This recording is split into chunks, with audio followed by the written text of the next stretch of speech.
binigyan po kami ni Mayor, particularly si SPO Bin Laod, ng pera para kung pwede, mahukay yung nandoon.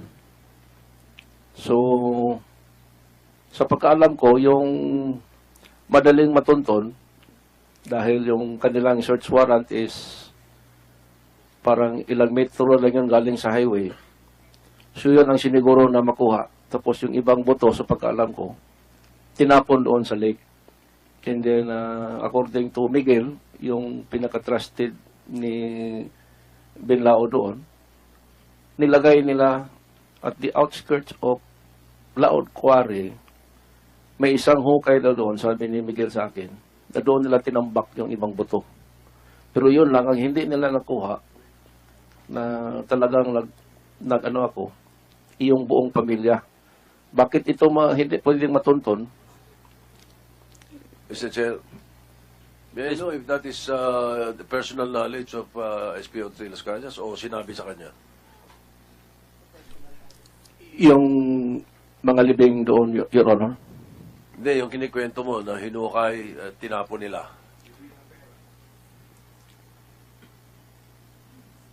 Ito, hindi ko po nakita. Pero yung paglubing namin noon, Okay. Nakita Sinabi ko. lang sa'yo. yes. Okay, thank you. Ano pa? Senator Grace? Parang nakakaluwa Pag-uusapan naman, namin kanina, realistically, ito, reality check, ang mas magandang oportunidad sa pag-imbestiga nito nung hindi pa presidente si Mayor. And si Senator Laila de Lima was then CHR chairperson. O, naging DOJ pa. Bakit napabayaan itong ganitong investigasyon? At ngayong presidente na, saka tayo mag-iisip mag-imbestiga, mas mahirap po. Ito, I'm just being realistic. Sabi kasi ni Senator Grace, ba't ang PNP walang ginagawa? Sabi ko, parang kang magtanong sa pader dyan, sa mga PNP. Paano sila mag-imbestiga ng nasa sangkot?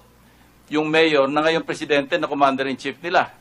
So I'm just, I'm not making judgment here, but ito yung ang katotohanan sa ating buhay. Ika nga. So sa So, PNP, yeah. Mr. Chair, so for the record, PNP, wala kayong bukas na investigasyon ukol dito para i-follow up ito. Dahil maaring umiilag kayo dahil syempre, Pangulo ang iimbestigahan ninyo. Your Honor, sir, the Philippine National Police, gusto ko lang pong sabihin, karamihan din po ng mga information ngayon ay first time din namin nalaman, especially with the confession of SPO3 Las Cañas. There were some follow-up investigations made, particularly nung kay Jun Pala. Up to 2010, meron pa po because of Task Force Usig. But then, wala pong mga testigo na yung mga investigators po natin noon ay nagkaroon din ng limitation because of non-cooperation of the wife. And yun nga po, yung mga ibang testimonies, limited lang po doon sa nalalaman nila. At ito po yung testimony nga ni SPO3 Las Cañas. We will definitely pursue whatever we can doon sa mga cases before po because we consider it as new evidence or testimony. We have Mr. your word for Chairman. that, Mr. Garland. You will pursue it? Yes, ma'am. Mr. Chairman. Senator Risa? Thank you, Mr. Chairman. Very briefly, with the kind indulgence of Senator Poe, I have a copy here of the findings of the Commission on Human Rights of their investigation of the alleged Davao Death Squad killings. Their report, 28th June 2012, when the chairperson was Loretta Ann Rosales. She's also here now in the session hall behind the CHR commissioners. And speaking of what's to be done, there were actually 5 recommendations, or 6 rather, Mr. Chairman, of the CHR at that time, addressed variously to the Office of the Ombudsman, to the National Bureau of Investigation, to Congress itself, Mr. Chairman, and to the Philippine government through the Department of Foreign Affairs. And if the good senator po and the good chairman would deem it helpful, perhaps the committee could request, if not former Chairwoman Rosales, then one of the CHR commissioners to refresh the memory of the committee. What were their initial recommendations of their first investigation so far? Thank you, Mr. Chairman. The best evidence is the record itself, ano? Kaya kung mapaparnish mo kami ng, kasi meron na lang tayong, isa't kalating oras ba? O dalawang oras. So, mas maganda kung ma-furnish mo na yung members ng committee and we will go by the records. No? Yun na lang. Mr. Chair, siguro mga dalawang katanungan na lang, wala bang yung collateral damage, asawa ng Davao lady lawyer, pati na sa pagpatay ng Taiwanese, wala bang lumapit para mag-file ng complaint? O kaya yung pamilya ni Alan C. na tiga China siguro, Taiwan, saan? Wala ba kayong alam, Mr. Lascania? Yung asawa po ng isang Pilipino na lady lawyer, may narinig ako na nag-complain ito.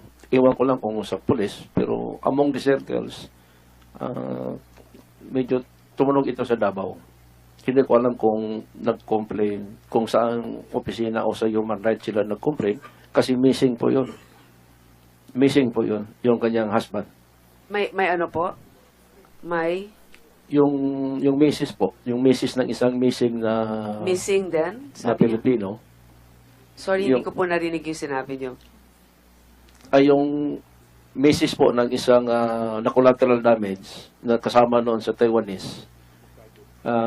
Lady lawyer yun ng Davao. Kasi sinabi sa amin yung pag-interrogate namin sa kanya.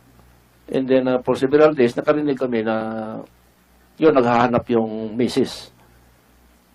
Yung lady lawyer, naghahanap sa kanyang husband. Missing yun. Pero hindi nga ninyo alam kung natuloy ba yung pag-file ng complaint, di ba? Ay, hindi po. Pero alam niyo yung mga pangalan nitong mga casualties na to, yung mga collateral damage na to. Alam niyo yung mga pangalan nila? Nalimutan ko na po, Your Honor. So walang nakatala, maski na saan. Siguro kung babalikan ninyo yung news noon, malalaman yung pangalan nila, no? Kasi pwedeng matunton yung mga iba pang pamilya noon na Yes. maaaring magpatotoo dun sa sinasabi ninyo. Hindi naman kami mag-interest, Your Honor, na ano pa kung sinong pinantay namin kasi mag-collect ako ng pangalan. Wala naman nila akong intention noon na mag-collect ng sabihin natin ebidensya for future use kasi hindi ko din alam na o in-expect ito na darating ako sa ganitong panahon. Mr. Chair, ito na lang siguro konting observation, Siguro dapat talaga, unang-una, sinabi ninyo nagkaroon kayo ng awakening, no? September 2015. 2015 pa, pero noong 2016, nagsinungaling pa rin kayo dito sa Senado. Pangalawa, kailangan din natin ng mga tao na magpapatunay sa mga sinabi nyo. Hindi naman dahil sa, yun nga ang sinasabi ko, laban ito sa personal mong interes na lumabas ka para bawiin yung una mong sinabi. Pero kami naman dapat din maging objektibo, kailangan sana maghanap kayo ng mga tao na magpapatunay din sa sinabi nyo. Kung ano pang mga ibang ebidensya na maaaring ilabas. At panghuli na lang sa PNP, responsibilidad ninyo na itrato ang lahat na pantay-pantay. Alam ko nakakatakot siguro na ilunsad ang inyong investigasyon ngayon na may mga kapangyarihan na madadamay dito, pero ito po'y sinumpaan ninyong tungkulin. Maraming salamat po, Mr. Chair. Senator J.B. Ejercito is recognized. Thank you, Mr. Chair. Magandang umaga po sa inyo. Magandang hapon po sa inyo lahat. Tanungin ko lang kay SPO3 Las Cañas, Arthur. No? Sinabi mo sa inyo mga salaysay mula kanina na medyo may ilang taon ka na rin nanilbihan kay Mayor Digong pa noon, Mayor Duterte pa. Tama ho ba? Opo, Your Honor.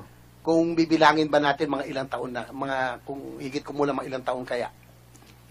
Since 1989, and then na-cut off ito in middle of 98 and 2001. So, nung mga panahon na yon talagang Mga 20 masasabi years. natin na base rin sa iyo sa Salaysay, ay naging tunay na natapat ka sa kanya. In fact, naging blind loyalty na nga ang iyong sinasabi sa kanya. Noong mga panahon na yon, talagang ganun kakatapat. Opo, Your Honor. Ang pinagtatako ko lang, Mr. Chair, bakit naman kung kailan ka nag-retire? Kare-retiro mo lang. Opo, Kailan Your ko Honor. kayo nag-retiro? Last December po, Your Honor. December 2016. Bakit naman kung kailan kayo nagretiro, bakit ngayon ka pa tumalikod, ngayon mo pa iniwan, kumbaga, si Pangulong Duterte? Isa po doon, Your Honor, is hindi ko na kaya labanan ng konsensya ko. Yan ang pinaka mabigat. Yun lang po Then, kaya ang dahilan, dahil sa konsensya at wala nang iba? Yung personal ko po na promise ko sa Panginoon na if given another chance in life, hindi ko dalahin ito sa libingan ko. Kung dito po sa Luzon ay merong weteng, sa Visayas ay merong masyaw, sa Mindanao ay ano po ang tawag sa palaro? Sa Davao City po is last two. Plus 2. Last two po, Your Honor. Plus 2. Kilala mo ba kung sino ang mga nagpapalaro sa Davao? Marami pong mga financier doon, Your Honor, kasi sa Davao kasi is kumbaga open si Mayor Rodi doon sa Lasto kasi hindi naman tinatakbuhan ng mga financier yung mga nanalo. At saka doon sa mga maliliit po na yung mga pobre po, kumikita din sila ng 200, 300 daily. Kung makapanalo, may komisyon sila. Meaning, buhay-buhay lang ang tawag doon sa Lasto. Kumbaga, kung sa madali sila po ay nabubuhay, no, dito sa palaro. Opo, Your Honor. Kilala mo ba sila Barangay Captain Romeo Baquerel, Barangay Captain Kilala ko Salvador? Kilala niyo rin. Kilala ko. Barangay Captain Bandayan? Kilala ko. May alam ka ba na sila po ay nagpapalaro din? Sila ba'y involved sa palaro? Ang pagkaalam ko po na nagpalaro is si Barangay Captain Baquerel. In fact, kumpare ko siya eh. Sila ba ay kasama mo sa mga palaro? Ikaw ba ay nakikinabang sa palaro? Hindi po, personally hindi po. Pero nagbibigay sa akin ng pera, minsan. Di nakikinabang ka dahil may natatanggap ka. Tama ho ba? Hindi naman. Minsan, yung December, binigyan ako ni Kapitan Baquerel ng 100,000. Binigyan niya ako. Totoo ba na nagbuo kayo ng tinatawag na Davao Group na para mag-expand o mas lumawak pa yung inyong palaro, no? Ang balita namin sa aming investigasyon sa Davao ay naglayon kayo na makakuha ng mga STL franchises, no, sa mga magaganda, sa mga juicy, tinatawag na juicy areas tulad ng Cavite, Laguna, Bulacan. Yan daw ay binuo yung Davao Group at ikaw daw ay isa sa mga nagsabi sa grupo na ang magpapacilitate o ang susubok na kumuha ng prangkisa. Totoo po yun, Your Honor. Ganito ang istorya noon. Month of, before ako nag-retire, after doon sa pag-testify ko dito sa Senate, month of November, kung hindi ako nagkamali, o late of October, inibita ako ni Kapitan Baquerel na mag-ano kami dito sa Manila dahil may pinakilala ko sa kanya na parang gusto din mag-finance ng STL din magpatulong kung makakuha ito ng prangkisa. So yung siguro mga 5 days ako dito, sama-sama ako sa kanila. In fact, na-meet ko din personal, dinala ako ni Kapitan, kasama ko nga noon si Basti Duterte, na-meet ko personal si PCSO Chair Corpus. Kasi inibitahan nila na kumain yung isang kainan sa Makati. Then, nakinig lang ako sa kanilang pinag-usapan. Kasi plano ko rin na wala naman akong ginagawa doon sa Davao. Nung nandito ako, nag-follow up ako sa retirement ko. Is parang sumasama-sama lang ako sa kanila. Libreng kain. Minsan binigyan akong pera pang hotel. Kasi parang personally na naramdaman ko na parang dahil na-expose ako doon sa Senate investigation. And then, kumbaga, parang successful kong yung pagsisinungaling ko. At saka it appears na tao talaga ako ni Mayor, Presidente. So parang naramdaman ko na gamitin nila yung personality ko para maka-influence. So hindi naman umubra doon kay Chairman Corpus. Yun po. Kumbaga, yung grupong yon, yung binabanggit na sa tawagin na nating Davao Group, no? Naglayo na makakuha ng, sabihin na nating ilang hanap buhay. Sa dahilan, gagamitin na nga, tulad na sinabi mo, yung connection dahil ikaw ay identified kay Pangulong Duterte. Opo. So ano po ang nangyari kay Chairman Corpus? Nung inyo po nakausap, yung inyo pang prangkisa ay inaprobahan o hindi po? Hindi po ako nag-apply ng prangkisa, Your Honor. No? Nakikinig lang po ako. Pero nakiusap si Kapitan, ipakasama pa namin noon isa si attorney, yung sekretary ni Basti, Lumbatan. Pero ang nag-discuss na doon, si attorney Lumbatan, si Chairman Corpus, at si Kapitan Bacarer. Si Basti hindi naman nakikiusap.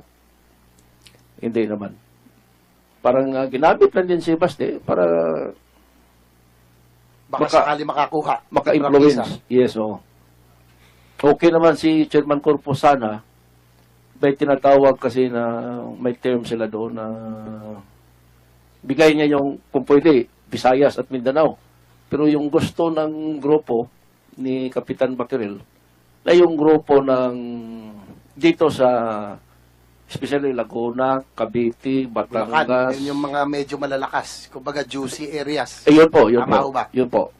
Pero may tinatawag, may term sila doon na basta yun, parang juicy, mga juicy area. Pero sa pagkarinig ko, hindi pumayag si Chairman. Totoo nga ho ba, Arthur, no? Nung matapos yung meeting, kasama po ba yung anak ni Chairman Corpus na si Migs Corpus bilang kanyang executive assistant? Yes. In fact, iniwanan kami ni Chairman Corpus, hindi siya kumain. Naiwan doon ng kanyang anak. So, yun na ang nakipag-usap doon sa kay Kapitan Baquerel at kay Attorney Lumbatan. Yung anak niya. Totoo bang pagkatapos nung meeting na yon, nung meeting na, nung umalis po si Chairman Corpus, nung hindi po na-aprobahan ang prangkisa para sa grupo, ay may sinabi ka raw kay Migs Corpus na medyo hindi maganda. Opo. Naalala niyo pa? Opo. Pwede niyo bang pakisabi rito? Total, sabi niyo nga, katotohanan. Pakisabi kung ano po ang sinabi niyo kay Migs Corpus. Ganito po ang takbo ng istorya. Kasi i-explain ni yung anak ni Chairman Corpus na yung tatay niya na-threaten ng mga malalaking financial dito sa Luzon. And then, sinabi ni Kapitan Baquerel, threat lang pala ang kapalit para maokihan yung mga prangkisa. Then sinabi ko rin, i-treat na lang natin yung tatay mo para maokihan din ang prangkisa nila ni Kapitan. Yun po. Yun ang totoo po. Salamat. At buti naman at sinabi nyo rin na Arthur, no? Totoo rin po ba na yung inyo pong grupo, yung Davao Group, no? Hindi ko po, Your Honor, hindi ko po grupo yun. Pero kasama nyo? Kasama-sama lang. Nagsama lang kami for 5 days at that time. Pero sumubok din ho ba kayong kumuha ng customs brokerage? Sa Davao po. Kumuha kayo? Sumubok kayo? Hindi ko na po tinuloy dahil doon sa issue of smuggling. Pero 2012, nakapag-operate kami doon, meron kaming tinayo na isang brokerage. Ito, pinamunuan ang nag-manage si Mark Suico. Nung pumutok nakapag-operate kami siguro mga 5-6 months. Ang trabaho ko doon is protection. Nung pumutok ang smuggling sa Davao, pinatawag ako ni Mayor. And then, sinabi ko sa kanya na wala namang direktang rice smuggling sa Davao. Galing lahat Manila. And then, isa ako doon sa kasama. And then, in fact, tinanong niya kung kilala ko ba si Davidson Bangayan. Sinabi ko personally hindi. Pero meron akong nakuhang picture ni Davidson. So, binigay ko kay Mayor. Then, tinanong pa nga niya ako kung kasali si Pulong doon sa operasyon namin. Then, sinabi ko kay Mayor na in fairness naman kay Pulong, hindi. Totoo di po ba, SPO3 Las Cañas, na matapos yung iyong retirement ay nagplano rin kayo makakuha ng isang parang van terminal na kayo po ay magpapatakbo sa Davao? Ano po, Your Honor? Yung parang terminal ng mga sasakyan. Yes. Nagka-pwede kayo? Yes, in fact, nag-audience kami personal kay Secretary Tugadi. Kasama ko 2 barangay captain at meron ding si Barangay Captain Salvador, Barangay Captain Bantayan, and then may mga taga Bulacan na leader ng transport group ng Bulacan. Tanong ko lang na ito ba yung napagbigyan o hindi? Hindi Natuloy po. ba ito? Hindi? Hindi po. Hindi rin po. Yes. So, matapos yung PCSO, tapos ito. Panghuli ay nagkaroon po ng isang proyekto, medyo malaking proyekto, no? Sa may Toril, Banawan, 53-kilometer coastal road. Ay, kayo po ba ay sububok na makapag-supply ng quarry para sa proyektong ito? Ganito po. Kinausap ko po. Ano lang, yes or no lang? Sumubok po kayo? Yes o po, hindi? yes po. Apo. Yes po. Elaborate, sige po. Nung nabalita na may project sa Davao, si Kapitan Bantayan ang nagbigay sa akin ng idea kung saan tayo makakuha ng supply ng yung mga lupa dahil pagtambak. Nireport ko po siya si... Ito man lahat na to nangyari after nung mag-testify ka rito, October 3, 2016? Yes, Mr. Chairman. So parang tumaas yung face value mo nung after mag-appear ka kasi deny ka ng deny eh. Parang, Dito, di ba? Parang gano'n, Mr. So Chairman. maraming lumapit sa'yo. Maraming Siyempre, lumapit. malakas nga ito kasi sinasabi na very close kay Mayor Duterte, ngayon Presidente. Kaya talagang bumaha yung mga lumalapit sa'yo at Yes, po. sumasama ka naman. Yes po. Sa kasamaang palad, anong score? 0-4. Zero po, Mr. Zero. Chairman. Yes po. Yan. Sige, please continue. Mr. Chairman, it appears that our witness here, hindi strike 3, mukhang naka-strike 4 within that period, no, after the retirement. Sumubok lang. Alam mo, at SPO3 Las Cañas, lahat naman po na magre-retiro, particularly mga pulisan, kilala po natin yan, iniisip yung kanilang kinabukasan. No? Hindi naman masama ho yung maghangad kayo. Kaya lang, it appears, Mr. Chair, that mukhang naka-strike 4 ho kayo. Kumbaga, wala hong natuloy. Nabokya doon sa mga hinagad ninyo. Your Honor, hindi po ako ang naghangat, ako po ang nilapitan. Wala naman akong kapital. Tatanungin ko lang ho, yung inyo po mga kasama na banggit kanina, no? Si Jim Tan, Sunny Benaventura, at si SPO4 Cloribel, sila po ba ay retired na rin ngayon, retirado na rin, o nasa aktibo pang serbisyo? Ang active lang si Jim Tan, SPO4 Jim Tan. Yung the rest, marami nang nag-retire po. Kagrupo nyo sila, tama ho ba? Si Jim Tan, nakagrupo ko po nung heinous crime group na. Itong grupo namin kay Cloribel during the time of anti-crime unit. Sila po, kamusta naman ang kalagayan nila ngayon? Sila ba'y napagbigyan dun sa mga... Sila ba'y na-i-appoint after retirement o nabigyan ng pakinabang o nabigyan ng hanabuhay matapos sila magretiro? Hindi ko po alam, Your Honor. Ay, hindi nyo na po sila nakakusap matapos kayo mag-retire? Si Jim, last ko siya nakausap nung nag-appear kami dito sa Senado. Arthur, kasi nainip lang akong tanongin ni Senator JB. Sumaba ba loob nyo na na-0 kayo? Masama ba loob nyo? Ako po, hindi po, kasi 100,000 po allowance ko kay Mayor. Hindi, itong lahat ng nilalakad nyo, nilalapit yung mga kaibigan lumapit sa inyo, ni hindi malaki na pagbigyan, ang tanong, sumama ba yung loob nyo? Hindi Nagtampo po, kayo? hindi po, Mr. Chairman. Hindi ba normal sa tao yung magtampo? Parang hindi ka panipaniwala na hindi ka napagbigyan sa haba ng pinagsamahan niyo, ilang taon? Kasi po, wala At naman po. sinasabi mo nga pa, pumapatay ka dahil sa utos, tapos hindi ka man lang napagbigyan, hindi ba natural sa tao sumama loob? Pag sinabi mong hindi sumama loob mo, hindi ka normal. Wala naman po akong... Hindi. Nagdamdam ka. Huwag na, i-ano natin, euphemism ng konti, nagdamdam ka ba? Honestly po, Mr. Chairman, wala. Kasi ito pong plano kong Hindi ko dinudugtong dito. Sinasabi ko lang kung sumama loob mo o nagdamdam wala ka. po, wala po. Sige, salamat. Tatanungin ko lang, no?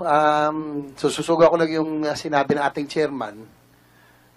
Kailan ho kayo na-reject na, ito, halimbawa, yung kay Chairman Corpus, was it before the Senate hearing? Nung una, no? Yung unang pag-appear nyo rito, ito yung o kaya pagkatapos na? Na-reject po is, wala po, kasi hindi naman ako ang nagkipag-usap kay Chairman. O nga po, pero mga anong panahon ho yun, yung hindi kayo pinapabigbayan? After the hearing. After na? Yes. After na ho? Yes. So yung sa doon po sa quarry, pagkatapos na rin po? Yes, pagkatapos na po. Wala naman po ako kinausap doon. Yung po sa van terminal na nakausap nyo pa si Secretary Tugade, gaya nyo nabanggit, ay kumbaga tinabla rin kayo after na rin ho ng hearing.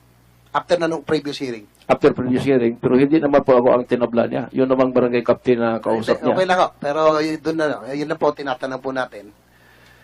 Tatanungin ko lang ho, Mr. Las Cañas, hinangaan ka namin dahil napakahirap na iyong ginawa, no? Na iyong sakripisyo.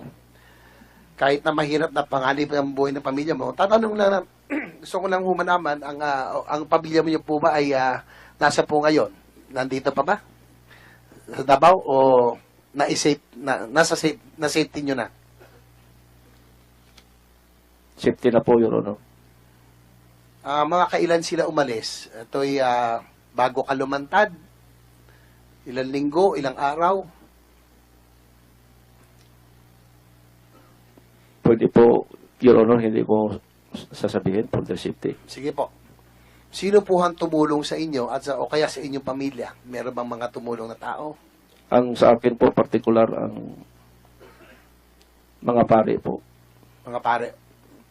Wala bang meron daw ho kayong nakausap, may nakakita sa inyo bago ho kayo pumaliktad, no, noong February 20, may mga kausap daw ho kayong mga foreigners, mga puti sa Davao. Ito ba yung nangyari? Hindi po totoo yun.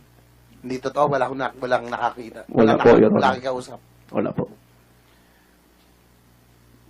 Anyway, Mr. Chair, if there will be a next hearing, I hope that we can invite the Bureau of Immigration, probably just to find out whether the family of Mr. Las Cañas, when they left the country, probably PCSO chair to shed light, no, doon sa nangyari. And also SPO for Tony Tokmo. Kilala niyo po si Tony Tokmo. Yes po, retired na po yun.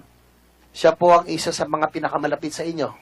Yan Di po ba? ang naging kasama ko nung nandito ko po straight 5 days. Dahil siya po ang nag-follow up nung retirement ko sa Krami.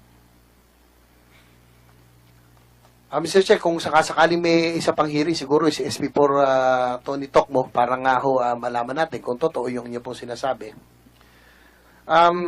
Tanong ko lang ho, no? Kasi para ako na deja vu dito, Mr. Chairman, the first time that you came out recanting all the things you said against about President Duterte, napansin ko lang yung mga kasama nyo sa flag lawyers, no? Medyo kilala ko yung mga mukha nila eh. Nasa kaliwa nyo, si Attorney Arlo Sanidad, Attorney Pablito Sanidad, kulang na lang si Alex Padilla, wala ho. No? Siya po yung abogado nyo rin. Kulang na lang dito sila Simeon Marcelo, parang kompleto na yung cast nung 2001. Nung una pong lumabas. Nung unang inimpeach si President Estrada, sila din ho ang nasa likod eh. Si Chavit Singson. Pwede ko magtanong, pwede nyo ba i-confirm, Attorney Sanidad? Either of the... Yes or no lang ho? Kayo What rin you- po ba? I don't understand the question, Mr. Senator. What Kayo do you rin want ho us to ba yung confirm? kasama ni Chavit Singson noong 2001 nung humarap po siya dito? Oh, we were his lawyers, sir. Apo, Yes, I would like dyan to confirm lang. that. Yes, sir. Yes, sir. Are you part of any movement or a plot at that time? Were you part of it? No, sir. We are No. not, sir. In fact, we were the lawyers representing witnesses against Senator Lacson when he was with the PAO TF before. I think Senator Lacson would vouch for that. Pero sa ngayon po, masabi niyo bang hindi rin ho kayo kasama? I will tell In you, any Your Honor, moment. we are here as lawyers. Yes, okay. Just I wanted to make sure because the last thing we know, 2001 is a foregone conclusion, Mr. Chair, but the last thing we want to know to happen is that the Senate be used for any destabilization plot. No, we just want for the truth. It's okay. No, we are all for the truth, but this has happened already before. Para ako na deja vu lang, Mr. Chair. So I would like to ask some more questions as we go on. Thank you, Mr. Chair. Maybe deja vu is not the proper word. Maybe traumatized.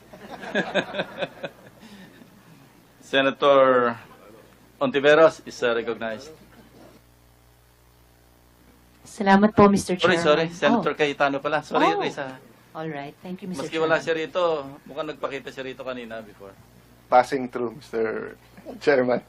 I will take off from the pasada ni Senator JV and just try to put it into context. No? To be fair to the advocates who are here, human rights advocates, advocates for clean and honest government, marami naman sa atin nandito sa dumaan dyan, di ba? Or nandyan pa rin. So we do not want to cast aspersions on the motives of people. Pero, Sir Las Cañas, the truth of the matter is may dalawang side. Isang side na nagsasabi na may massive human rights violation, na may mass murder, na meron na state-sponsored extrajudicial killing, at dapat lang ito itama. At may kabilang side naman na nagsasabing it is lies, misconception, miscommunication. And there are also those who are tinatamaan ng reforma, yung mga drug lords, yung mga ibang taipans, yung ibang mga wetting lords na tinatamaan ng campaign na naglo-launch ng Outs Duterte movement. That's why Senator JV had to put into perspective that wala naman kaming choice kung hindi mag-hearing para malaman kung totoo sinasabi mo. Madalas banggitin yung the truth shall set us free. No? Pero madalas kalimutan, there is a verse before that. If you hold to my teachings, you are really my disciples. You will know the truth, and the truth shall set you free. So, I wanted to start there dahil sabi niyo po, nagkaroon po kayo ng parang moral awakening or spiritual awakening. Kaya naisip niyo po magsabi ng buong katotohanan. Ang first question ko po, naniniwala po ba kayo that the end justifies the means? Hindi po. Hindi po. Opo. Opo, the end justifies the means. Hindi po ako naniniwala. Hindi. So, ibig sabihin, no, hindi kayo pwede magsabi ng kasinungalingan just to be able to achieve a certain goal. Kaya ako tinanong yun, no? I wanted to know, are you telling half-truths or whole truths? So you will be telling us the whole truth. Opo, Your Honor. Walang dagdag po, Mr. Las Cañas. Wala po, Your Okay. Honor. So let me start with your affidavit dahil ito po siguro ang pinaka-logical, no? Sa affidavit po nyo, sabi nyo po na paragraph 7, when Rodrigo Duterte was elected mayor, 1988, he organized the Anti-Crime Task Force and designated it with his very close friend, Major Ernesto Macasaet, to head it. Di ba? Ito po ba ang sinasabi nyong DDS? Hindi po. Hindi. So, itong task force na to, legitimate to. Opo, Your Honor. Okay. Personal knowledge nyo po ito na binuo po niya to. Opo, Your Honor. Membro po ako dito. Sorry pa? Membro po ako dito. Ay, hindi po proof. Kasi kahit ako, pwede ako mag-prove kahit hindi ko personal knowledge na nagbuo siya nun. Kasi eyewitness kayo na binuo, parte kayo nito, or may hawak lang kayong papeles na binuo ito? Personal ko po pagkalam kasi membro po ako dito ng anti-crime unit is si Mayor po ang isa sa nagpropose na mabuo ito. And then ang nag-create po yung city director. So, kwento po sa inyo na binuo to. Opo, Your Honor. Okay. Pero hindi ka membro nito. Sa task group, membro po ako. Membro ka ng task group from the start nung binuo? Opo. 1989 po kung hindi ako nagkamali. Pagbalik ko sa serbisyo. Okay, so yun po ang first question ko actually. Kasi may conflict ka agad. 1988 binuo. So kung sabihin mo na founding member ka o nandun ka nung una, personal knowledge mo, 1989 pa ho kayo nakabalik ng serbisyo. Opo. Oo. Diba? So wala kayo nung 1988. Wala pa po. So hindi nyo alam kung ano nangyayari sa task force na to nung 1988. Hindi po kasi wala pa ako serbisyo. Oo. So yung sinasabi nyo nag-umpisa na ang DDS nung 1988, wala rin kayong personal knowledge nun. Hindi po DDS ang wala pong pangalan na DDS nung araw po, Your Honor. Pero po, pag-entry ko po sa anti-crime unit, kami na po ang unang grupo na gumagawa. Ang tawag po noon, Your Honor, is salvaging. Anong tawag po? Salvaging. Okay, salvaging. Ang ibig sabihin na, Mr. Las Cañas, nung binoto nung 1988, ito yung liquidation squad. Actually, hindi pa po sa pagkaalam ko. Kasi legitimate po ang unit na ito. Oo, legitimate kasi target nyo mga addict, etc., drug pushers, hold-uppers, criminal, pero nililiquidate nyo. Yan ang testimony mo. Yes po, yung pag-entry ko po sa unit, sinasalvage na po namin yung mga bumabalik-balik na sa kulungan. At nag-umpisa to nung 1988. 1988, wala pa ako. 1989, pag-entry ko is, to my understanding, nandoon na. So, ang affidavit nyo po ay hindi personal knowledge ninyo. Dahil ang sa paragraph 7, sinasabi dito, 1988, binuo ito, nilagay mo kung sino mga kasama. Sa paragraph 8 naman, nilagay mo, it was at this time that Mayor Duterte began organization of liquidation squad, later to be known as DDS. So, doon pa lang ho, mali na. Kasi 1989 pa ho ang alam nyo. So, sino ho ang nagsabi sa inyo na ito ang ginagawa nila noong 1988? Wala pong nagsabi sa akin. Based lang po ng personal experience ko noong Sir, nandito na ako sa unit. Paano naging personal experience nyo kung wala pa kayo doon noong 1988? 89 na po kayo nagkaroon ng personal experience sa kanila. Yun na po ang assumption ko. So, mali po ang affidavit nyo. Kasi wala pa ho kayo doon noong 88 eh. So, how can you say that there's a liquidation squad and that you are part of it if you were not there yet? Kasi pagpasok ko po, nandoon na po ang grupo at saka yun na po ang mga... So you assume, sir. So you assume. Yes, Your Honor. Okay. So assumption is not personal knowledge. It's not even hearsay. No. So kailan kayo pumasok, sir? Anong year? 1989 po, during my reinstatement into service. Anong buwan yun, sir? Hindi ko po matandaan. Probably mga... More or less, Late late na. Late 89. Late of 89 kasi yung reinstatement namin is... So gaano katagal na, sir, yung liquidation squad or kung ano man ang gusto mong tawagin sa grupong yun? At the time na sumali ka?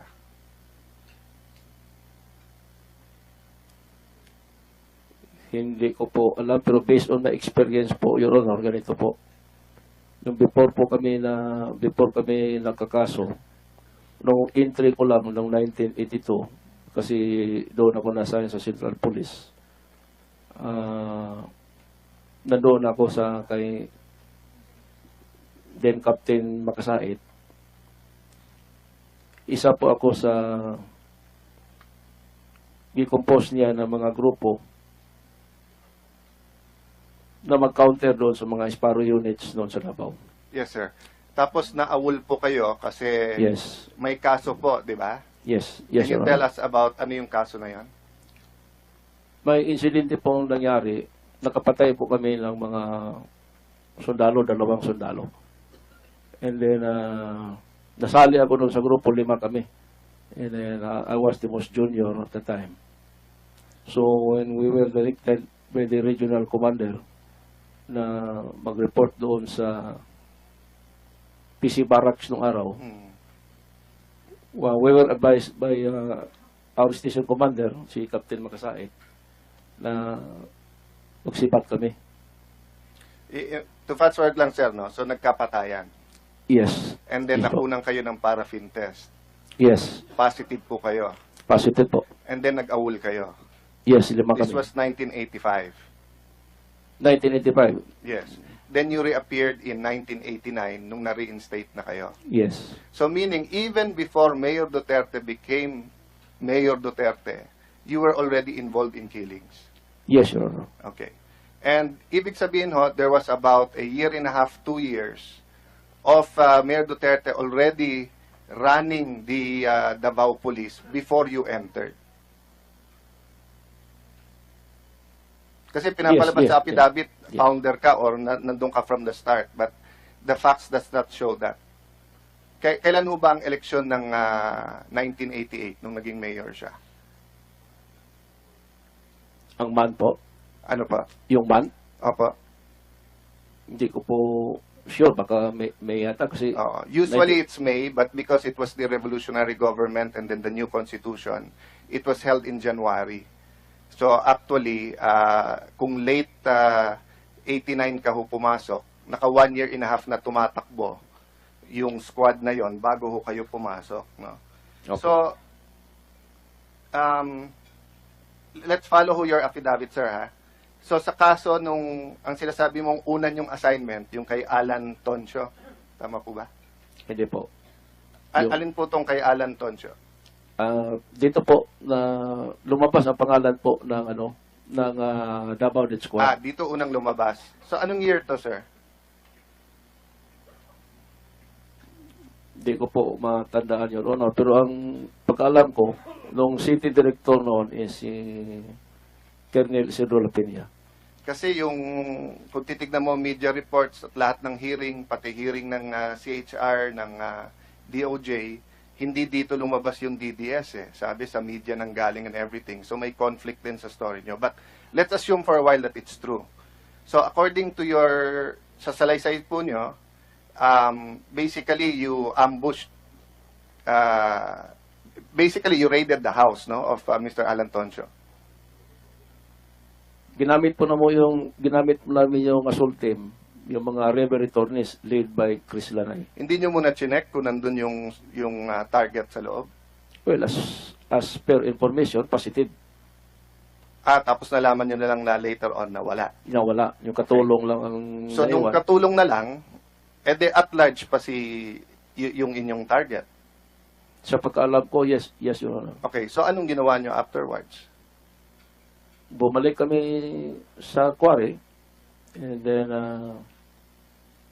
yun, Hindi nyo na hinanap si Alan Toncio?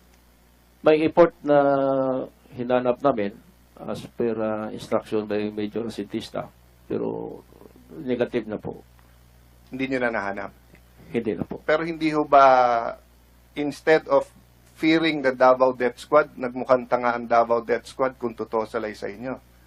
Kasi ni-raid nyo yung bahay, yun lang nandun, nilagyan nyo pa ng calling card na DDS, and then pagkatapos, at large yung pusher. So kung ako pusher sa Davao, rather than matakot ako sa Davao Death Squad, I will believe that you are violent, I will believe that you can kill, but I will not believe that you are smart enough to go after me. So you mean that the leadership of the DDS, liquidation squad, heinous crimes, whatever you call it, hindi kayo nag-meeting na hindi pwedeng hindi natin mahuli to si Alan Toncio? Pagkalam ko, meron pong effort, pero wala, negative. So, but hindi ho ba, pag-isipan nyo sir, hindi ba against human nature yun? May target kayo, napatayin nyo yung katulong, nilagay nyo yung calling card. Tapos pababayaan nyo na, hindi nyo nababalikan. Eh, yung ginawang effort ng mga kasamahan ko sa grupo namin, wala naman talaga. Oh yes, So, but kaya nga nyo alam yung bahay kinasing nyo eh. yes nga. Kung nawala ho siya sa Davao, hinanap nyo at hinanap na wala na, it will fulfill your mission na matakot yung mga pusher at umalis sa Davao. But yung hindi ho kayo makapagbigay ngayon ng definite answer kung minisyon nyo ba ulit, kinalimutan nyo, or kung ano nangyari. Parang nakalimutan na, Your Honor, hindi na lang kasi naglayas na siya sa Davao, so parang gano'n na rin. Are you sure, sir, na lumaya sa Davao? Or you do not, or no information? Yun ang pagka-alam namin. Siguro tanungin natin siya kasi may hawak ako dito na police report na he was arrested recently. First endorsement, December 12, 2016. So, Mr. Chair, I'll submit this to the committee, also not only to prove that there is such a person, but if it is the main mission of the Davao Death Squad to eliminate and to extrajudicial killings, bakit buhay pa to at bakit ngayong taon lang na dito nahuli, no? So, let me go to the next case. Sir, you were talking about June Bersabal. Opo, Your Honor. So, napakinggan ko, sir, yung inyong press con dito din sa Senate, tapos kanina binanggit nyo ng konti, no? So, ang pinapalabas nyo, You nasa have Samal ay... 3 seconds, but you'll be given additional 1 minute. Thank you, sir. I'll be given Anyway, 5 minutes mo. Sige, please I'll continue. try to ask shorter questions. Sir, yung sa kay June Bersabal, sabi nyo, nagmamajong, tama ho ba? Kinuha nyo sa Samal. Sa Kaputian po. Okay, tapos, kasi sa salvage din nyo, so, kunwari, binigay nyo muna dun sa isang police detachment at pumirma sila na nasa custody nila. Tama ho ba? Police detachment po ng Samal, hindi po. Hindi ho ng Samal, nung... Sa Sigaboy po, police. Kayo na ho magkwento kung ano nangyari. Kaya ganito po, noong nahuli namin si John Bersabal sa Kaputian, is personal po, na-record po ito ng Kaputian Police since it was covered by warrant of arrest. And then, dinala namin siya sa Davao, ipresenta namin kay Mayor Rodi kasi siya naman ang mag-utos na ipahuli ito. And then, since gusto ni Mayor Rodi na ipapatay na ito, baka kung i-endorse pa namin sa police station na Sigaboy, maka-escape na naman. Then magawa na naman ito ng krimen. Kasi notorious talaga ito eh. So within ilan hours lahat ito nangyari? Yung huli nyo, yung dinala nyo sa detachment at yung pagpatay nyo sa kanya? Nag-gap yata ng mga ilang araw. Kasi isip house pa namin si Bersabal. Anong date yun, sir? Hindi ko na po matandaan, Your Honor. Bakit, Somewhere in 1997. Bakit, sir, sa affidavit nyo, 1993 ang nilagay niya? No, 1997 po. Hindi ako nagkamali.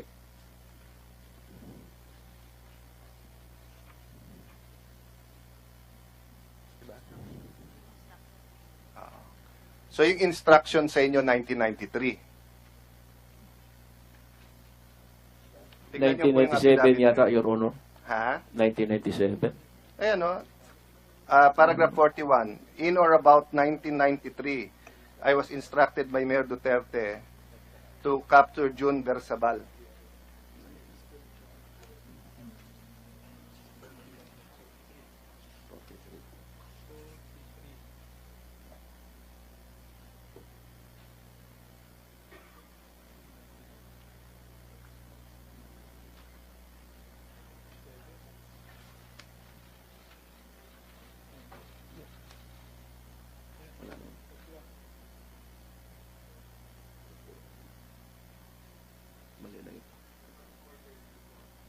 Four years before yan, sa nangyari. Baka clerical error na po ito.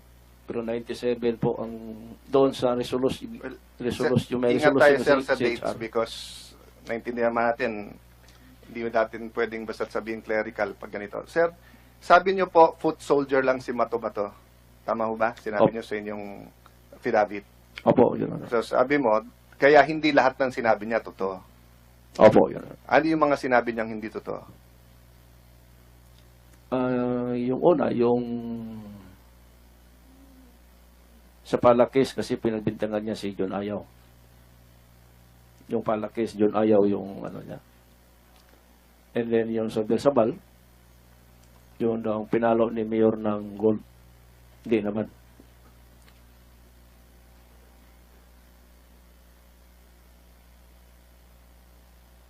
Sige, sir. Baka Yung- pagbalik niyo, Yung sabi niya na kung merong ma-appoint na city director ng Davao, isa ako sa mga nilalapitan para ma-appoint. Hindi naman yung totoo. kasi sir, sa testimony, madalas sabi ng Supreme Court, okay lang yung magkamali na konting pagkakaiba, okay lang po yung may konting error. Pero yung sasabihin niya na alam niya, personal knowledge niya, tapos ibang-ibang storya sa'yo, and then now you're going to say it's because hindi niya alam, that means he was either coached or nag-imbento siya or both. In your case, ho ba, sir, may nag-coach din ho ba sa inyo? It's your last question. Anyway, you can use One the... last question, sir. Yeah, Wala, yeah, sige. wala po yun. Okay. Ano ang Waterloo ng testimony ni Matobato?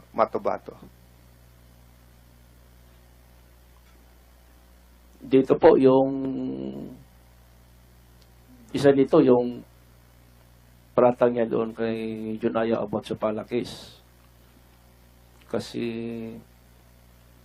wala naman sa personal knowledge dito. Kaya yun ang naging Waterloo niya. Yeah. Okay. Mr. Chair, may I ask him, are you willing to submit your whole journal to the Senate? Meaning may written Yes. Is it true na nilink nyo sa PCIJ? confession. Or binigyan nyo ng kopya ang PCIJ? Hindi po. Na So, sino nagbigay sa PCIJ ng kopya? hindi ko po alam. Na turn over ko po ito sa mga pari. So wala kang permission sa mga pare na ibigay ito sa PCIJ? Wala naman po. Kasi sabi ng PCIJ, sa rebuttal nila kay Mr. Tiglao, is that it was given to them, and I assume legally. No? But will you be willing to submit it to the Senate? Opo, kung ma-retrieve ko po. Sir Chair, I'll yield first because may pila po. Thank you, Mr. Chair. Senator Ontiveros Thank you, is Mr. recognized. Binigyan po kami ni Mayor, particularly si SPO4 Binlaod, ng pera para kung pwede, mahukay yung nandoon. So, sa pagkaalam ko, yung madaling matunton, dahil yung kanilang search warrant is parang ilang metro lang yun galing sa highway. So, yun ang siniguro na makuha. Tapos yung ibang boto, sa pagkaalam ko, tinapon doon sa lake. And then, according to Miguel, yung pinaka-trusted ni Binlao doon, nilagay nila at the outskirts of Laod Quarry, may isang hukay na doon, sabi ni Miguel sa akin, na doon nila tinambak yung ibang boto. Pero yun lang, ang hindi nila nakuha, na talagang nag-ano ako, yung buong pamilya Bakit ito hindi pwedeng matunton? Mr. Chair, may I know if that is the personal knowledge of SPO3 Las Cañas o sinabi sa kanya? Yung mga libing doon, Your Honor? Hindi, yung kinikwento mo na hinukay at tinapon nila.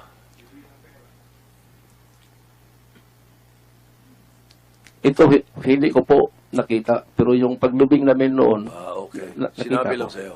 yes. Okay, thank you. Ano pa? Senator Grace? Parang nakakalungkot Pinag-uusapan naman, namin ano? kanina, realistically, ito, reality check, ang mas magandang oportunidad sa pag-imbestiga nito nung hindi pa presidente si Mayor. And si Senator Laila de Lima was then CHR chairperson. O, naging DOJ pa. Bakit napabayaan itong ganitong investigasyon? At ngayong presidente na, saka tayo mag-iisip mag-imbestiga, mas mahirap po. Ito, I'm just being realistic, Sabi kasi ni Senator Grace, ba't ang PNP walang ginagawa? Sabi ko, parang kang magtanong sa pader dyan, sa mga PNP. Paano sila mag-imbestiga ng nasa sangkot? Yung mayor na ngayong presidente na commander-in-chief nila. So I'm just, I'm not making judgment here, but ito yung ang katotohanan sa ating buhay. Ika nga. So sa So, PNP, yeah. Mr. Chair, so for the record, PNP, wala kayong bukas na investigasyon ukol dito para i-follow up ito.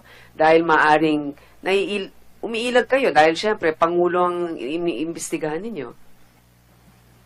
Your Honor, sir, the Philippine National Police, gusto ko lang pong sabihin, karamihan din po ng mga information ngayon ay first time din namin nalaman, especially with the confession of SPO3 Las Cañas.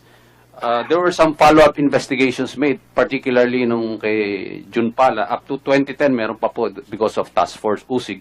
But then, wala pong mga testigo na yung mga investigators po natin noon ay nagkaroon din ng limitation because of non-cooperation of the wife. And yun nga po, yung mga ibang testimonies, limited lang po doon sa nalalaman nila. At ito po yung testimony nga ni SPO3 Las Cañas. We will definitely pursue whatever we can doon sa mga cases before po because we consider it as new evidence or testimony. We have Mr. your word for Chairman. that, Mr. Garland. You will pursue it? Yes, ma'am. Mr. Chairman. Senator Risa? Thank you, Mr. Chairman. Very briefly, with the kind indulgence of Senator Poe, I have a copy here of the findings of the Commission on Human Rights of their investigation of the alleged Davao Death Squad killings. Their report, 28th June 2012, when the chairperson was Loretta Ann Rosales. She's also here now in the session hall behind the CHR commissioners. And speaking of what's to be done, there were actually 5 recommendations, or 6 rather, Mr. Chairman, of the CHR at that time, addressed variously to the Office of the Ombudsman, to the National Bureau of Investigation, to Congress itself, Mr. Chairman, and to the Philippine government through the Department of Foreign Affairs. And if the good Senator po and the good Chairman would deem it helpful, perhaps the committee could request, if not former Chairwoman Rosales, then one of the CHR commissioners to refresh the memory of the committee. What were their initial recommendations of their first investigation so far? Thank you, Mr. Chairman. The best evidence is the record itself, Kaya kung mapaparnish mo kami ng, kasi meron na lang tayong, isa't kalating oras ba? O dalawang oras. So, mas maganda kung may furnish mo na yung members ng committee and we will go by the records. Yun na lang.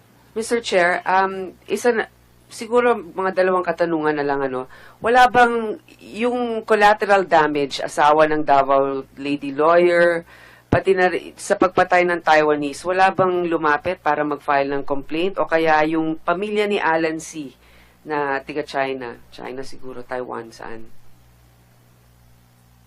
Wala ba kayong alam, Mr. Las Cañas? Yung asawa po ng isang Pilipino na lady lawyer, may narinig ako na nag-complain ito. Iwan ko lang kung sa pulis, pero among the circles, medyo tumunog ito sa Davao. Hindi ko alam kung nag-complain, kung saan opisina o sa human rights sila nag-complain, kasi missing po yun. Missing po yun, yung kanyang husband. May ano po? May Yung misis po, yung misis ng isang missing na, missing din? na Sabi niya. Pilipino, Sorry, hindi Yung- ko po narinig yung sinabi niyo.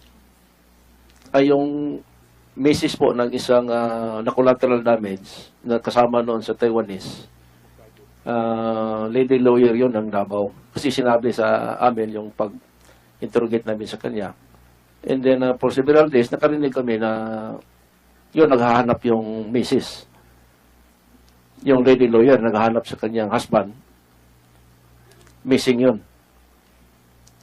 Pero hindi nga ninyo alam kung natuloy ba yung pag-file ng complaint, di ba? Ay, hindi po. Pero alam niyo yung mga pangalan nitong mga casualties na to, yung mga collateral damage na to. Alam niyo yung mga pangalan nila? Nalimutan ko na po, Your Honor. So walang nakatala, maski na saan. Siguro kung babalikan ninyo yung news noon, malalaman yung pangalan nila, no? Kasi pwedeng matunton yung mga iba pang pamilya noon na Yes. maaaring magpatotoo dun sa sinasabi ninyo. Hindi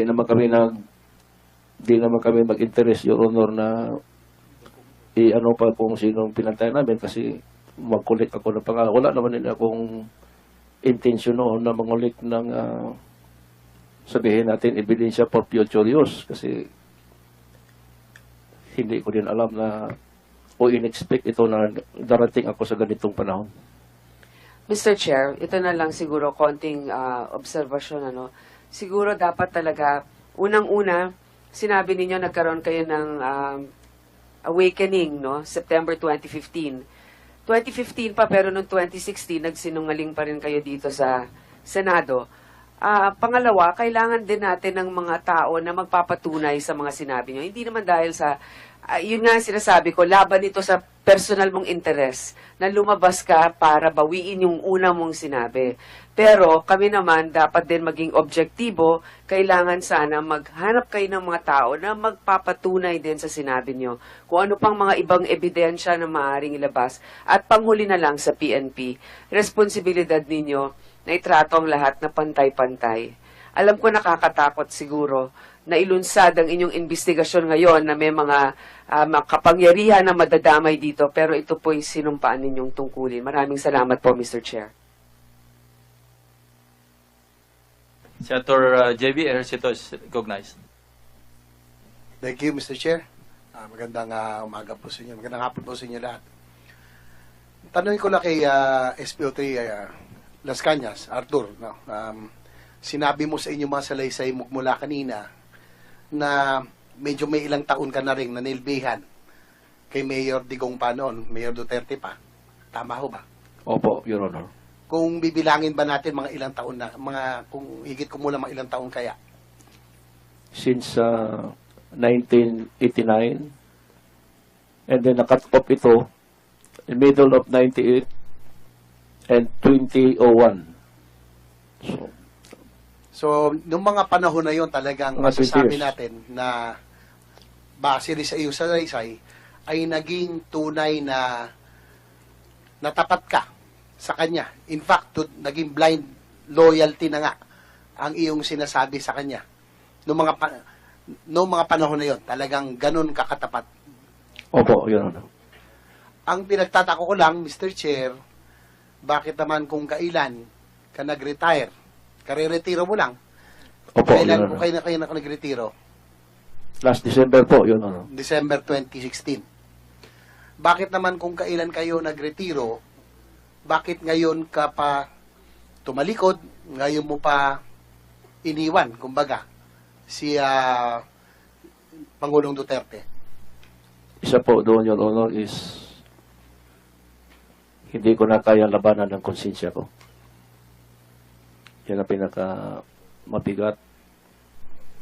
Yun lang po Yeah. kaya ang dahilan, dahil sa konsensya at wala nang iba? Yung personal ko po na promise ko sa Panginoon na if given another chance in life, hindi ko dalahin ito sa libingan ko. Kung dito po sa Luzon ay merong weteng, sa Visayas ay merong masyaw, sa Mindanao ay ano po ang tawag sa palaro? Sa Davao City po is last 2. Plus 2. Last 2 po, Your Honor. Plus 2. Kilala mo ba kung sino ang mga nagpapalaro sa Davao? Marami pong mga financer doon, Your Honor, kasi sa Davao kasi is kumbaga open si Mayor Rudy doon sa last 2 kasi hindi naman tinatakbuhan ng mga financer yung mga nanalo. At saka doon sa mga maliliit po na yung mga pobre po, kumikita din sila ng 200, 300 daily. Kung makapanalo, may komisyon sila. Meaning, buhay-buhay lang ang tawag doon sa last 2. Kung sa madaling sila po ay nabubuhay, no, dito sa palaro. Opo, yun, ano. Kilala mo ba sila Barangay Captain Romeo Baquerel, Barangay Captain Kilala ko Salvador? Kilala nyo rin. Kilala ko. Barangay Captain Bandayan? Kilala ko. May alam ka ba na sila po ay nagpapalaro din? Sila ba'y involved sa palaro? Ang pagkaalam ko po na nagpalaro is si Barangay Captain Baquerel. In fact, kumpare ko siya eh. Sila ba ay kasama mo sa mga palaro? Ikaw ba ay nakikinabang sa palaro? Hindi po, personally hindi po. Pero nagbibigay sa akin ng pera, minsan. Di nakikinabang ka dahil may natatanggap ka. Tama ho ba? Hindi naman. Minsan, yung December, binigyan ako ni Kapitan Baquerel ng 100,000. Binigyan niya ako. Totoo ba na nagbuo kayo ng tinatawag na Davao Group na para mag-expand o mas lumawak pa yung inyong palaro, no? Ang balita namin sa aming investigasyon sa Davao ay naglayon kayo na makakuha ng mga STL franchises, no, sa mga magaganda, sa mga juicy, tinatawag na juicy areas tulad ng Cavite, Laguna, Bulacan. Yan daw ay binuo yung Davao Group at ikaw daw ay isa sa mga nagsabi sa grupo na ang magpapacilitate o ang susubok na kumuha ng prangkisa. Totoo po yun, Your Honor. Ganito ang istorya nun.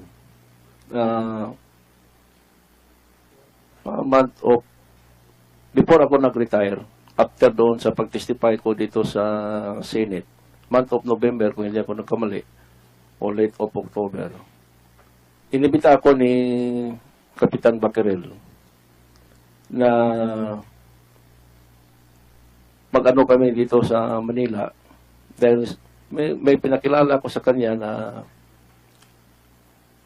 parang gusto din mag-finance ng STL din magpatulong kung makakuha ito ng prangkisa. So yung siguro mga 5 days ako dito, sama-sama ako sa kanila. In fact, na-meet ko din personal, dinala ako ni Kapitan, kasama ko nga noon si Basti Duterte. Na-meet ko personal si PCSO Chair Corpus. Kasi inibitahan nila na kumain yung isang kainan sa Makati. Then, nakinig lang ako sa kanilang pinag-usapan. Kasi plano ko rin na wala naman akong ginagawa doon sa Davao. Nung nandito ako, nag-follow up ako sa retirement ko. Is parang sumasama-sama lang ako sa kanila. Libreng kain. Minsan binigyan akong pera pang hotel. Kasi parang personally na naramdaman ko na parang dahil na-expose ako doon sa Senate investigation. And then, kumbaga, parang successful kong yung pagsisinungaling ko. At saka it appears na tao talaga ako ni Mayor, Presidente. So parang naramdaman ko na gamitin nila yung personality ko para maka-influence. So, hindi naman umubra doon kay Chairman Corpus. Yun po.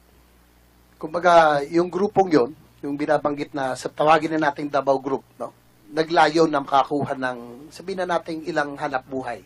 Sa dahilan, gagamitin na nga, tulad na sinabi mo, yung koneksyon dahil ikaw ay identified kay Pangulong Duterte. Opo. So ano po ang nangyari kay Chairman Corpus? Kung inyo po nakausap, yung inyo pang prangkisa ay inaprobahan o hindi po? Hindi po ako nag-apply ng prangkisa, Your Honor. No?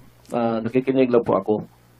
Pero nakiusap si Kapitan, ipakasama pa namin noon isa si attorney, yung sekretary ni Basti, Lumbatan. Pero ang nag-discuss na doon, si attorney Lumbatan, si Chairman Corpus, at si Kapitan Bacarer. Si Basti hindi naman nakikiusap. Hindi naman. Parang ginamit lang din si Basti para Baka sakali makakuha. maka-influence. Yes, oo. Okay naman si Chairman Corpus sana. May tinatawag kasi na may term sila doon na bigay niya yung, kung pwede, Visayas at Mindanao. Pero yung gusto ng grupo ni Kapitan Baquerel na yung grupo ng dito sa especially Laguna, Cavite, Bulacan, Batangas. yun yung mga medyo malalakas. Kumbaga juicy areas. Yun po, yun Tama ho po. ba? Yun po. Pero may tinatawag, may term sila doon na basta yun, parang juicy, mga juicy area. Pero sa pagkarinig ko, hindi pumayag si Chairman. Totoo nga ho ba, Arthur, no? Nung matapos yung meeting, kasama po ba yung anak ni Chairman Corpus na si Migs Corpus bilang kanyang executive assistant? Yes. In fact, iniwanan kami ni Chairman Corpus, hindi siya kumain. Naiwan doon ng kanyang anak. So, yun na ang nakipag-usap doon sa kay Kapitan Baquerel at kay Attorney Lumbatan. Yung anak niya. Totoo bang pagkatapos nung meeting na yon, nung meeting na, nung umalis po si Chairman Corpus, nung hindi po na-aprobahan ang prakisa para sa grupo, ay may sinabi ka raw kay Migs Corpus na medyo hindi maganda. Opo. Naalala niyo pa? Opo. Pwede niyo bang pakisabi rito? Total, sabi niyo nga, katotohanan. Pakisabi kung ano po ang sinabi niyo kay Migs Corpus. Ganito po ang takbo ng istorya. Kasi i-explain ni yung anak ni Chairman Corpus na yung tatay niya na-threaten ng mga malalaking financial dito sa Luzon. And then, sinabi ni Kapitan Baquerel, threat lang pala ang kapalit para maokihan yung mga prangkisa. Then sinabi ko rin, i-treat na lang natin yung tatay mo para maokihan din ang prangkisa nila ni Kapitan. Yun po. Yun ang totoo po. Salamat. At buti naman at sinabi niyo rin na Arthur, no? Totoo rin po ba na yung inyo pong grupo, yung Davao Group, no? Hindi ko po, Your Honor, hindi ko po grupo yun. Pero kasama nyo? Kasama-sama lang. Nagsama lang kami for 5 days at that time. Pero sumubok din ho ba kayong kumuha ng customs brokerage? Sa Davao po. Kumuha kayo? Sumubok kayo? Hindi ko na po tinuloy dahil doon sa issue of smuggling. Pero 2012, nakapag-operate kami doon, meron kaming tinayo na isang brokerage. Ito, pinamunuan ang nag-manage si Mark Suico. Nung pumutok nakapag-operate kami siguro mga 5-6 months, ang trabaho ko doon is protection. Nung pumutok ang smuggling sa Davao, pinatawag ako ni Mayor. And then, sinabi ko sa kanya, na wala naman direktang rice smuggling sa Davao, galing lahat Manila. And then, isa ako doon sa kasama. And then, in fact, tinanong niya kung kilala ko ba si Davidson Bangayan. Sinabi ko personally hindi. Pero meron akong nakuhang picture ni Davidson. So, binigay ko kay Mayor. Then, tinanong pa nga niya ako kung kasali si Pulong doon sa operasyon namin. Then, sinabi ko kay Mayor na in fairness naman kay Pulong, hindi. Toto, di po ba SPO3 Las Cañas na matapos yung iyong retirement ay nagplano rin kayo makakuha ng isang parang van terminal na kayo po ay magpapatakbo sa Davao? Ano po, Your Honor? Yung parang terminal ng mga sasakyan. Yes. Nagka-pwede kayo? Yes, in fact, nag-audience kami personal kay Secretary Tugadi. Kasama ko 2 barangay captain at meron ding si Barangay Captain Salvador, Barangay Captain Bantayan, and then may mga taga Bulacan na leader ng transport group ng Bulacan. Tanong ko lang na ito ba yung napagbigyan o hindi? Hindi Natuloy po. ba ito? Hindi? Hindi po. Hindi rin po. Yes. So, matapos yung PCSO, tapos ito. Panghuli ay nagkaroon po ng isang proyekto, medyo malaking proyekto, no? Sa may Toril, Banawan, 53-kilometer coastal road. Ay, kayo po ba ay sububok na makapag-supply ng quarry para sa proyektong ito? Ganito po. Kinausap ko po. Ano lang, yes or no lang? Sumubok po kayo? Yes po, yes po. Apo. Yes po. Elaborate, sige po. Nung nabalita na may project sa Davao,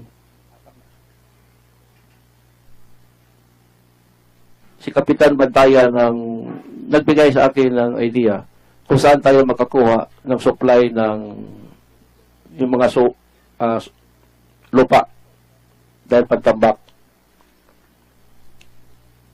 Nireport ko po siya si... Ito man lahat na to nangyari after nung mag-testify ka rito, October 3, 2016? Yes, Mr. Chairman. So parang tumaas yung face value mo nung after mag-appear ka kasi dinay ka ng dinay eh. Parang, dito, di ba? Parang gano'n, Mr. So Chairman. marami lumapit sa'yo. Marami Siyempre, lumapit. malakas nga ito kasi sinasabi na very close kay Mayor Duterte, ngayon Presidente. Kaya talagang bumaha yung mga lumalapit sa'yo at Yes, po. sumasama ka naman. Yes po. Sa kasamaang palad, anong score? 0-4. Zero po, Mr. Zero. Chairman. Yes po. Yan. Sige, please continue. Mr. Chairman, it appears that our witness here, hindi strike 3, mukhang naka-strike 4 within that period, no, after the retirement. Sumubok lang. Alam mo, at SPO3 Las Cañas, lahat naman po na magre-retiro, particularly mga pulisan, kilala po natin yan, iniisip yung kanilang kinabukasan. No? Hindi naman masama ho yung maghangad kayo. Kaya lang, it appears, Mr. Chair, that mukhang naka-strike 4 ho kayo. Walang, kumbaga, wala hong natuloy. Nabokya doon sa mga hinagad ninyo. Your Honor, hindi po ako ang naghangat, ako po ang nilapitan. Wala naman akong kapital. Tatanungin ko lang ho, yung inyo po mga kasama na banggit kanina, no? Si Jim Tan, Sunny Benaventura, at si SPO4 Cloribel, sila po ba ay retired na rin ngayon, retirado na rin, o nasa aktibo pang serbisyo? Ang active lang si Jim Tan, SPO4 Jim Tan. Yung the rest, marami nang nag-retire po. Kagrupo nyo sila, tama ho ba? Si Jim Tan, nakagrupo ko po nung heinous crime group na. Itong grupo namin kay Cloribel during the time of anti-crime unit. Sila po, kamusta naman ang kalagayan nila ngayon? Sila ba'y napagbigyan dun sa mga... Sila ba'y na-i-appoint after retirement o nabigyan ng pakinabang o nabigyan ng hanabuhay matapos sila magretiro? Hindi ko po alam, Your Honor. Ay, hindi nyo na po sila nakakusap matapos kayo mag-retire? Si Jim, last ko siya nakausap nung nag-appear kami dito sa Senado. Arthur, kasi nainip lang akong tanongin ni Senator JB. Sumaba ba loob nyo na na-0 kayo? Masama ba loob nyo? Ako po hindi po kasi 100,000 po allowance ko kay Mayor. Hindi, itong lahat ng nilalakad nyo, nilalapit yung mga kaibigan lumapit sa inyo, ni hindi malaki na pagbigyan, ang tanong, sumama ba yung loob nyo? Hindi Nagtampo po, kayo? hindi po, Mr. Chairman. Hindi ba normal sa tao yung magtampo? Parang hindi ka panipaniwala na hindi ka napagbigyan sa haba ng pinagsamahan niyo, ilang taon? Kasi po wala At naman po. sinasabi mo nga pa, pumapatay ka dahil sa utos, tapos hindi ka man lang napagbigyan, hindi ba natural sa tao sumama loob? Pag sinabi mong hindi sumama loob mo, hindi ka normal. Wala naman po akong Hindi. Nagdamdam ka. Huwag na, i-ano natin, euphemism ng konti, nagdamdam ka ba? honestly po, Mr. Chairman, wala. Kasi ito pong plano kong Hindi ko dinudugtong dito. Sinasabi ko lang kung sumama loob mo o nagdamdam wala ka. po. Wala po. Sige, salamat. Tatanungin ko lang, no? Sususuga ko lang yung sinabi ng ating chairman. Kailan ho kayo na-reject na ito, halimbawa, yung kay Chairman Corpus, was it before the Senate hearing? Nung una, no? Yung unang pag-appear nyo rito, ito yung o kaya pagkatapos na? Na-reject po is wala po kasi hindi naman ako ang nagkipag-usap kay Chairman. Oo nga po, pero mga anong panahon ho yun, yung hindi kayo pinapabigbayan? After the hearing. After na? Yes. After na ho? Yes. So yung sa doon po sa quarry, pagkatapos na rin po? Yes, pagkatapos na po. Wala naman po ako kinausap doon. Yung sa van terminal na nakausap nyo pa si Secretary Tugade, gaya nyo nabanggit, ay kumbaga tinabla rin kayo after na rin ho ng hearing. After na nung previous hearing. After previous hearing, pero hindi naman po ako ang tinabla niya. Yun namang barangay captain na kausap niya. Okay lang ho, pero doon na, yun na po tinatanong po natin. Tatanungin ko lang ho, Mr. Las Cañas, hinangaan ka namin dahil napakahirap na iyong ginawa, no? Na iyong sakripisyo. Kahit na mahirap na panganib ang buhay ng pamilya mo, tatanong lang na, gusto ko lang humanaman, ang pamilya mo po ba ay nasa po ngayon? Nandito pa ba? Sa Davao o nasa safety nyo na? Safety na po, Your Honor. Mga kailan sila umalis? Ito'y bago ka lumantad? Ilang linggo? Ilang araw? Pwede po, Your Honor, hindi ko sasabihin for the safety. Sige po. Sino po ang tumulong sa inyo at o kaya sa inyong pamilya? Meron bang mga tumulong na tao? Ang sa akin po, particular, ang mga pare po. Mga pare. Wala bang meron daw ho kayong nakausap, may nakakita sa inyo, bago ho kayo pumaliktad, no, noong February 20, may mga kausap daw ho kayong mga foreigners, mga puti, sa Davao. Ito ba yung nangyari? Hindi po totoo yun. Hindi totoo, walang nakakita. Wala po, Your Wala Honor. kang kausap. Wala po. Anyway, Mr. Chair, if there will be a next hearing, I hope that we can invite the Bureau of Immigration, probably just to find out whether the family of Mr. Las Cañas, when they left the country, probably PCSO chair, to shed light, no, doon sa nangyari. And also SPO for Tony Tokmo. Kilala niyo po si Tony Tokmo. Yes po, retired na po yun. Siya po ang isa sa mga pinakamalapit sa inyo. Yan Di po ba? ang naging kasama ko nung nandito ko po straight 5 days. Dahil siya po ang nag-follow up nung retirement ko sa Krami. Mr. Chair, kung sakasakaling may isa pang hearing, siguro si SP4 Tony Tokmo, para nga ho malaman natin kung totoo yung inyo pong sinasabi. Tanong ko lang ho, no? Kasi para ako na deja vu dito, Mr. Chairman, the first time that you came out, recanting all the things you said against about President Duterte, napansin ko lang yung makasama nyo sa flag lawyers, no? Medyo kilala ko yung mga mukha nila Nasa kaliwa nyo, si Attorney Arlo Sanidad, Attorney Pablito Sanidad, kulang na lang si Alex Padilla, wala ho. No? Siya po yung abogado nyo rin. Kulang na lang dito sila Simeon Marcelo, parang kompleto na yung cast nung 2001. Nung una po lumabas. Nung unang inimpeach si President Estrada, sila din ho ang nasa likod ni Chavit Singson.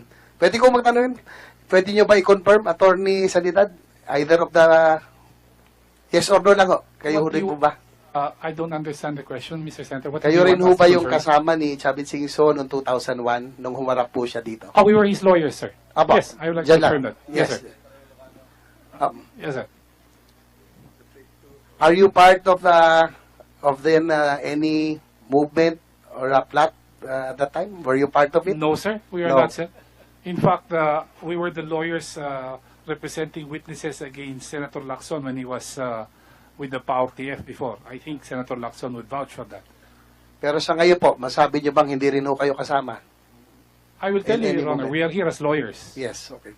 Just I wanted to make sure because the last thing we know, 2001 is a foregone conclusion, Mr. Chair, but the last thing we want to know to happen is that the Senate be used for any destabilization plot. No, we just want for the truth. It's okay. No, we are all for the truth, but this has happened already before. Para ako na deja vu lang, Mr. Chair.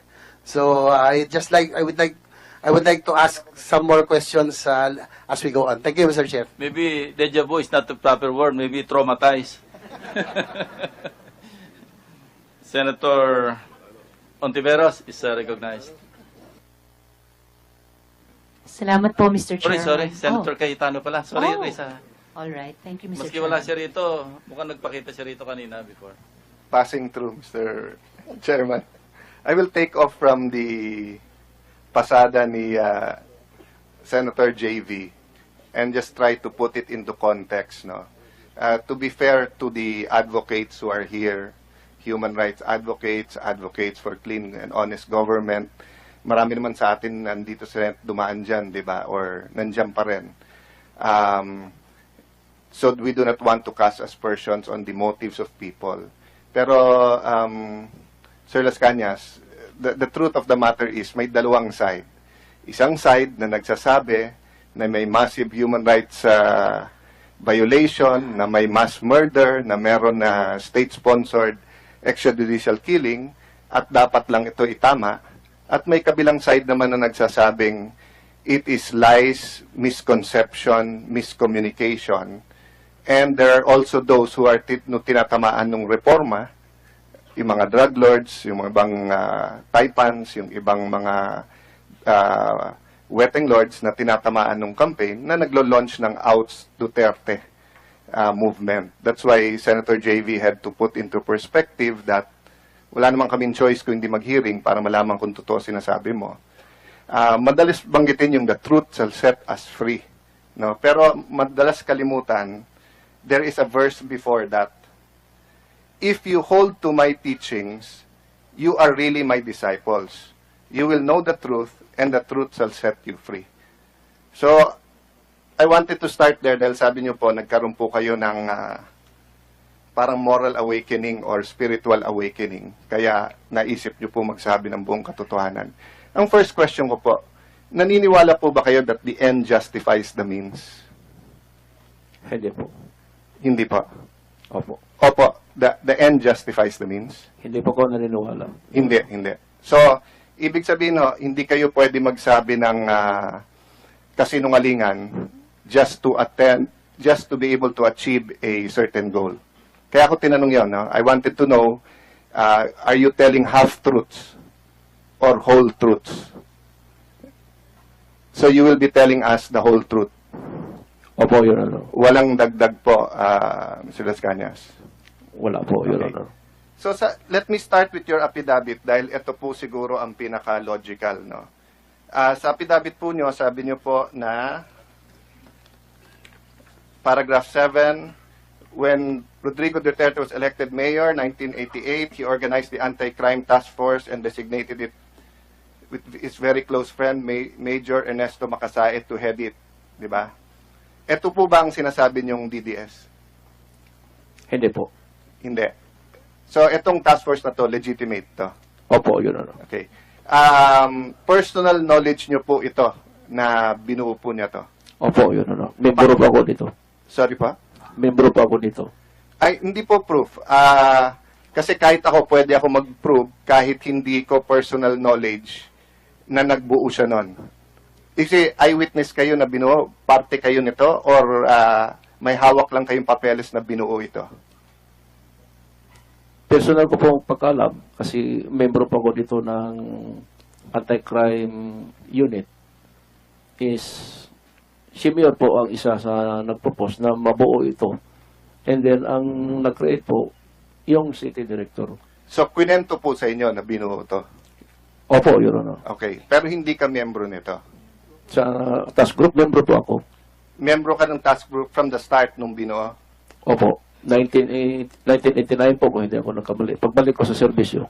Okay. So, yun po ang first question ko actually. Kasi may conflict ka agad. 1988 binuo. So, kung sabihin mo na founding member ka o nandun ka nung una at personal knowledge mo, 1989 pa ho kayo nakabalik ng serbisyo. Opo. Oo.